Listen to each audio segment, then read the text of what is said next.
আবারও হাজির হয়ে গেলাম নতুন একটি খাবার রেসিপি নিয়ে। কোনো রকম ঝামেলা নয়, খুবই অল্প সময় এই খাবারটি তৈরি করে নিতে পারেন আপনিও। ঈদের দিন এই খাবারটি রাখতে পারেন আপনার খাবার টেবিলে। ইফতারে রাখতে পারেন এই খাবারটি। খুবই অল্প সময় ঝামেলা ছাড়া তৈরি হয়ে যাবে। কিভাবে তৈরি করলাম তাহলে সবাই চলেন এক নজরে দেখে আসি। বিসমিল্লাহির রহমানির রহিম। সবাইকে আসসালামু আলাইকুম। Hello viewers, welcome back to my channel Mim moms vlog. কেমন আছো সবাই? আশা করি তোমরা যে যেখানে আছো সবাই ভালো আছো। আলহামদুলিল্লাহ, আমিও ভালো আছি। আজকের খাবার তৈরিতে প্রথম উপকরণ লাগবে দুধ। একটি পাতিলের মধ্যে 500 গ্রাম থেকে বেশি হবে দুধ নিয়ে নিলাম। দুধটাকে চুলার উপরে বসিয়ে দিলাম। দুধটা যখন ফুটে আসবে এবার দিয়ে দিব মিষ্টি। এখানে সবাই সবার পছন্দ মতোই মিষ্টি অ্যাড করতে পারেন।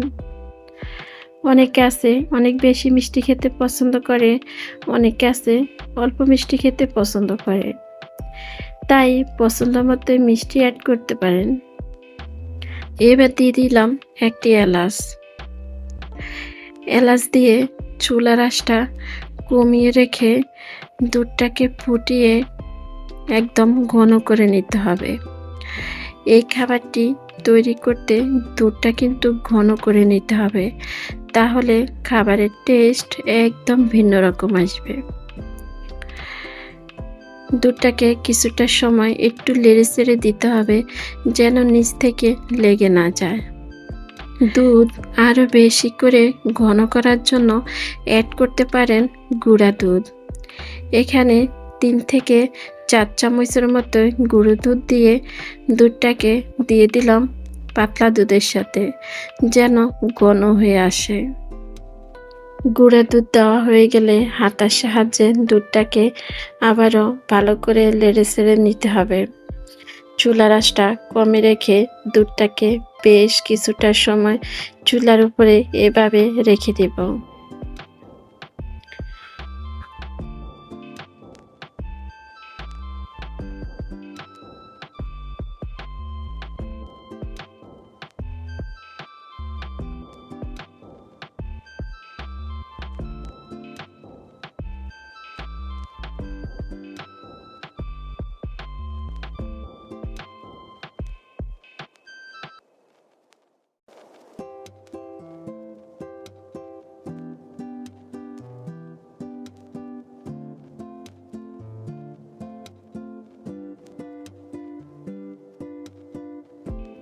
চুলার আঁচটা কমিয়ে রেখে দুধ একদম ঘন করে নিয়ে আসলাম।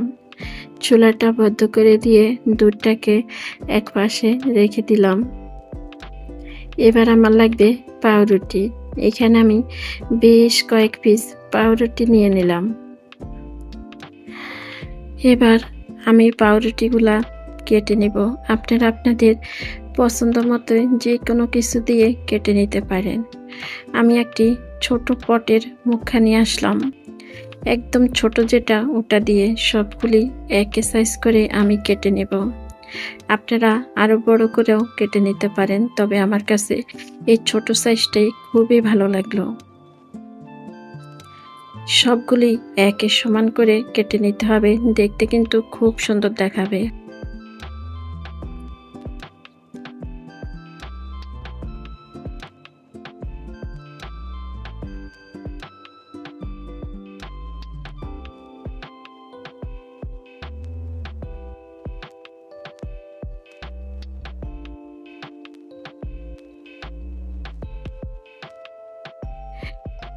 একটা মুখা দিয়ে কাটলে সবগুলি দেখতে একই রকম দেখাবে, তখন কিন্তু খুব সুন্দর দেখাবে। সবগুলি কাটা হয়ে গেলে একটি প্লেটে নিয়ে নিলাম। এবার লাগবে দুধ। আগে থেকে যে দুধটা জাল দিয়ে ঘন করে নিলাম ওই দুধটাই নিয়ে আসলাম। এবার দিয়ে দিতে হবে পাউরুটিগুলা দুধের মধ্যে। পাউরুটি দুধের মধ্যে দিয়ে পাউরুটিগুলা নাড়াচাড়া দেওয়া যাবে না। খুব আলতো হাতে দুধের মধ্যে পাউরুটিগুলা ডুবিয়ে দিতে হবে। এভাবে করে একটু একটু দুধ চামচ দিয়ে নিয়ে পাউরুটির উপরে দিয়ে দিব।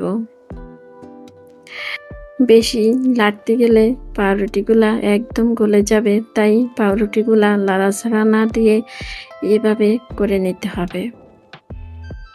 কোনো রকম ঝামেলা না করে খুবই অল্প সময় পাউরুটি দিয়ে এই খাবারটি তৈরি করে নিতে পারেন।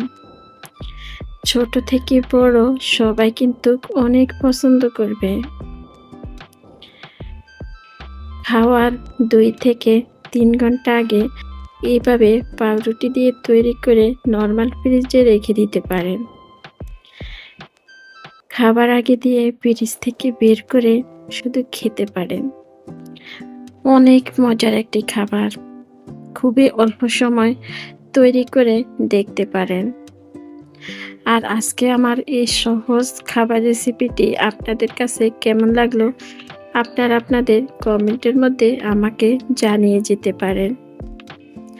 লাইক দিতে ভুলে গেছেন যারা, একটা লাইক দিয়ে দিবেন। আমার সাথে আমার এই ভিডিওটা দেখতে দেখতে এই পর্যন্ত যারা চলে এসেছেন তাদেরকে জানাচ্ছি অসংখ্য অসংখ্য ধন্যবাদ এতক্ষণ পর্যন্ত আমার সাথে থাকার জন্য। তাহলে আজকের মতো আমি এখানে বিদায় নিলাম। আপনারা সবাই ভালো থাকবেন, সুস্থ থাকবেন। দেখা হবে, কথা হবে পরবর্তী ভিডিওতে। ওই পর্যন্ত সবাই ভালো থাকবেন।